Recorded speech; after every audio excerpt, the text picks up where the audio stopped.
बिस्मिल्लाहिर्रहमानिर्रहीम, अस्सलाम वालेकुम एंड वेलकम। जो मेरे चैनल पे न्यू हैं उन सबको वेलकम। और आई होप कि मेरी वीडियोस आपको पसंद आती हों और आप सब लोग खैरियत से होंगे अपने घरों में, और अल्लाह ताला हम सबको अपने हिफ्ज़ व अमान में रखे। और चलते हैं अपने टॉपिक की तरफ। मेरा आज का टॉपिक जो है वो काफ़ी इंटरेस्टिंग और बहुत ही ज़बरदस्त किस्म का टॉपिक है। और आज हम बात करेंगे नार्सिसिज्म और टॉक्सिक लोगों पे। तो टॉक्सिक और नार्सिसिस्ट जो लोग हैं वो बेसिकली कौन होते हैं? वो होते हैं सिक, मेंटली सिक, और जो लोगों को मैनिपुलेट करते हैं, माइंड गेम्स खेलते हैं, लोगों की ज़िंदगी के साथ खेलते हैं, और बड़ी चालाकी और होशियारी से ये सारा कुछ जो है वो सर अंजाम देते हैं। तो बेसिकली उनके साथ होता ये है कि ये जो है साइंस जो है वो किस तरह पैदा होना शुरू हो जाते हैं। बेसिकली ये जो सिम्टम्स हैं ये बचपन में बनना शुरू हो जाते हैं अपने घर के माहौल की वजह से। बच्चों में नार्सिसिज्म आ जाता है, ठीक है, टॉक्सिसिटी आ जाती है अपने घर के माहौल और बिहेवियर की वजह से। कुछ बच्चे ज़्यादा अडॉप्ट कर लेते हैं उस चीज़ को, कुछ नहीं करते। और लेकिन बच्चों के जहन पे इस चीज़ का बहुत ज़्यादा गहरा असर पड़ता है। कुछ लोग अपने बाप की सेम अपने वालिद साहब की कॉपी बन जाते हैं, ठीक है। और स्पेशली मर्द जो हैं, ठीक है, उनमें ज़्यादातर जो है अपने फादर की जो है वो सिम्टम्स जो हैं वो आ जाते हैं, बट कुछ में नहीं आते, ठीक है। और जो नहीं आते तो वो देखें, सिकनेस जो है, मेंटली सिकनेस जो है वो बहुत सीवियर और बहुत ही हार्मफुल कंडीशन है, ठीक है। ये उसके अपने लिए तो नहीं होती, लेकिन दूसरों के लिए ज़रूर अजियत बन जाती है। तो और ये बहुत हद तक ख़तरनाक होते हैं। इन्हीं लोगों को आप देखें, ये इतनी पीक पे चले जाते हैं कि फिर ये वायलेंस तक चले जाते हैं, ठीक है, मारते भी हैं और इनफैक्ट ये कत्ल तक कर देते हैं। तो इनमें कुछ ऐसे माइंड में जो होते हैं, हमारे दिमाग में जो केमिकल्स हैं, ठीक है, उनका इम्बैलेंस हो जाना, ठीक है, जैसे डोपामिन है और सेरोटोनिन है और कुछ जो हैं ये जो केमिकल्स हैं ये इनकी डिस्ट्रैक्शन हो जाती है, ठीक है। और जो फिर तबाही का बाइस बन जाती है। अब ये लोग अपने लिए तो बहुत जो है वो क्लेवर होते हैं, ठीक है, बहुत मीन होते हैं। इनको सिर्फ अपने मतलब से जो है वो गर्ज होती है, लेकिन ये दूसरों की ज़िंदगी अजीरन कर देते हैं, ठीक है। इनके कुछ साइंस हैं जो कि मैं डिस्कस करना चाहती हूँ, ठीक है। इनके कुछ साइंस ऐसे हैं कि जब ये कोई रिलेशन बनाते हैं, मैं नार्सिसिस्ट जो है ना उसकी बात कर रही हूँ, ठीक है। बेसिकली ये सबसे ज़्यादा जो है ना ख़तरनाक तरीन इंसान है। टॉक्सिक और psychopath, sociopath and like narcissist, ये सारी कैटेगरीज हैं बेसिकली। और बाद में ये सब भी पाई जाती हैं एक ही इंसान में। ये लिंक्ड हैं, ये आपस में बिल्कुल लिंक्ड हैं, और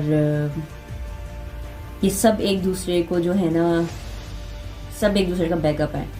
तो आप एक टॉक्सिक में एक नार्सिसिस्ट वाली, एक नार्सिसिस्ट में टॉक्सिक वाली, सारी निशानियां पाई जाती हैं।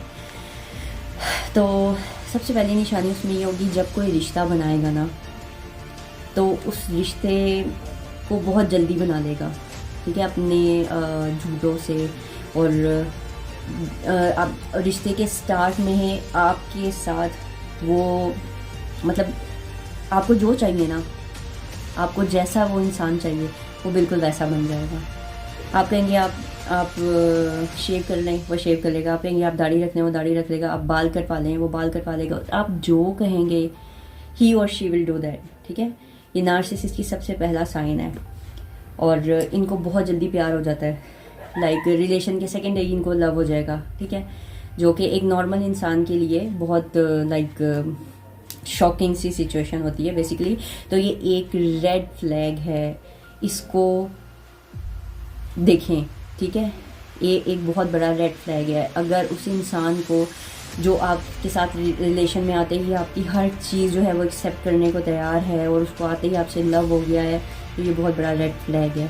बी अवेयर, ठीक है। ये एक टॉक्सिक और नार्सिसिस्ट इंसान है, ठीक है, ये जितनी जल्दी रिलेशन में जाएगा उससे ज़्यादा डबल स्पीड में ये रिश्ते को ख़त्म कर देगा। अब ये ऐसा करता क्यों है, ठीक है, मतलब कि रिश्ते के शुरू में ये इतनी वैल्यू आपको क्यों देगा? आपको लगेगा यू आर इन हेवन, ठीक है, you are flying high in the sky और योर ड्रीम्स कम ट्रू, आपका ये ड्रीम मैन हो जाएगा, ठीक है, एंड लाइक आपका macho man and everything, like whatever you want to say। तो लेकिन यकीन करें कि वो इंसान उतना ही भयानक और उतना ही खौफज़दा इंसान होगा, ठीक है। बेसिकली ऐसे लोगों की सेल्फ इस्टीम बहुत लो होती है, ठीक है, उनमें सेल्फ कॉन्फिडेंस नहीं होता, इसलिए वो ऐसे होते हैं। तो सबसे पहले तो वो आपको अच्छी तरह अपने जाल में फंसाएगा, ठीक है, अपनी चिकनी चुपड़ी बातों से, अपने इतने बड़े बड़े ड्रीम्स दिखाएगा आपको, उसके बाद आपके लिए सब कुछ करेगा। फिर जब उसको यकीन हो जाएगा ना कि अब आप कहीं नहीं जाएंगी, तो फिर अपनी, बल्कि उसी थोड़े थोड़े अरसे में ना वो कहीं थोड़े थोड़े से ना आपको साइंस देता रहेगा। लेकिन मैं हस्बैंड एंड वाइफ की बात करूँ, क्योंकि ये रिलेशन जो है गर्लफ्रेंड बॉयफ्रेंड में तो इतना एक्सपीरियंस नहीं हो सकता। And I will suggest and recommend, हमारी जितनी मुस्लिम बच्चियाँ हैं, काइंडली बच्चों प्लीज़, आप जितने टीनेजर्स हो इस गलाजत से दूर रहो प्लीज़। बेटा ये सिर्फ एक फैंटिसाइज वर्ड है, ठीक है, आपको बहुत रंगीनियाँ नज़र आ रही होंगी बॉयफ्रेंड रखना, ये हमारा कल्चर नहीं है और इसमें सिर्फ तबाही है और हम जिस तरफ जा रहे हैं वो तो बिल्कुल ही तबाही है। तो बच्चों अगर आप मेरा ये लेक्चर सुन रहे हो, काइंडली बेटा अपने आप को इन चीज़ों से सेफ रखें, क्योंकि इसके बाद कुछ भी नहीं है, तबाही है। अपने आप को हराम रिलेशंस से बचाएं, अपने आप को महफूज करके रखें अपने आने वाले कल के लिए, अपने खामन के लिए, ठीक है। तो मैं ये बेसिकली हस्बैंड एंड वाइफ की जो है वो बात करूँगी। तो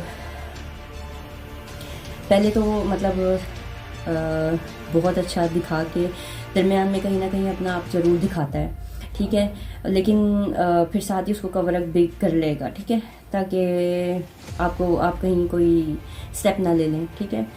एंड देन फिर जब उसको पक्का यकीन हो जाएगा ना कि अब आप उसकी हैं और अब आप उसको कहीं नहीं छोड़ के जाएंगी, फिर वो अपना असली चेहरा आपको दिखाएगा।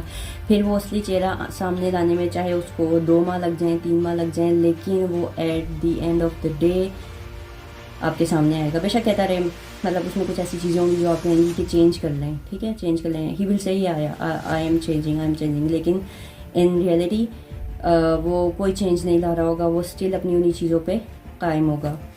तो और फिर वो आपको इस तरह अपना आप दिखाएगा कि आपको अपने आप पे यकीन ही नहीं आएगा कि वाकई ये मेरा लाइफ पार्टनर है, मैंने इससे शादी की है, और आप शौक में चली जाएं, ठीक है, शायद, लेकिन आपने शौक में नहीं जाना, ठीक है। इससे निबरने का एक तरीका है, stand up for yourself, stand up for yourself. आपने वेट नहीं करना, ठीक है, आप उस इंसान को अपनी बाउंड्री बताएं कि इस बाउंड्री को क्रॉस नहीं करोगे तुम, ठीक है, यहाँ से आगे नहीं जाना। लेकिन अगर फिर वो उस लाइन को ब्रीच करता है, अव्वल तो देखें सबसे बेस्ट ऑप्शन है एक साइकोपैथ या किसी नार्सिसिस्ट इंसान के साथ कि आप फ़ौरन फारिग करें, क्योंकि वो किसी भी सीवियर कंडीशन तक जा सकता है, वो आपको कत्ल भी कर सकता है, ठीक है, क्योंकि मेंटल डिसऑर्डर बहुत ज़्यादा पाया जाता है नार्सिसिस्ट में स्पेशली। वो इतना ईगोइस्टिक, इतना हाइपर इंसान होता है कि उसके कंट्रोल में कुछ नहीं रहता, ठीक है, वो आउट ऑफ कंट्रोल हो जाता है। आप मतलब बाकी साइंस जो है मैं आहिस्ता आहिस्ता शेयर करती जाऊँगी आपके साथ, लेकिन सबसे बड़ा रेड फ्लैग जो है ना वो यही है कि सब बहुत जल्दी रिलेशनशिप में आ जाएगा, फिर उसको बहुत जल्दी प्यार भी हो जाएगा। तो ये सबसे बड़ा रेड फ्लैग है, रिलेशनशिप में बहुत जल्दी आ जाना। वो बेसिकली आपको फंसाने की एक टेक्निक होती है, ठीक है, उसको नई सप्लाई चाहिए होती है अपने लिए, अपने बेनिफिट के लिए। तो ये रेड फ्लैग है। काइंडली अगर आपको कोई ऐसा इंसान मिले तो उसको उसी वक्त रिफ्यूज़ करें, उसी वक्त उस रिश्ते से डिनाई कर दें, ठीक है, उसी वक्त इस चीज़ से दूर हो जाएं, क्योंकि आप भी साइको हो जाएंगे ऐसे लोगों के साथ रिलेशन में रह के। तो काइंडली अपने आप की, अपने दिमाग की, अपनी सेहत की और अपनी जो है ज़िंदगी की परवाह करें। ऐसे लोगों के साथ रहना अपने आप को ज़हनी, जिस्मानी और कह लें कि शायद मौत के किनारे तक चले जाने वाली बात है। तो ऐसे लोगों से kindly just be safe and इंशाल्लाह मैं इसके और साइंस भी जो है वो आपके साथ शेयर करूँगी। तो आई होप कि मेरी आज की वीडियो आपको पसंद आई हो और इससे आपको कुछ नॉलेज मिला हो।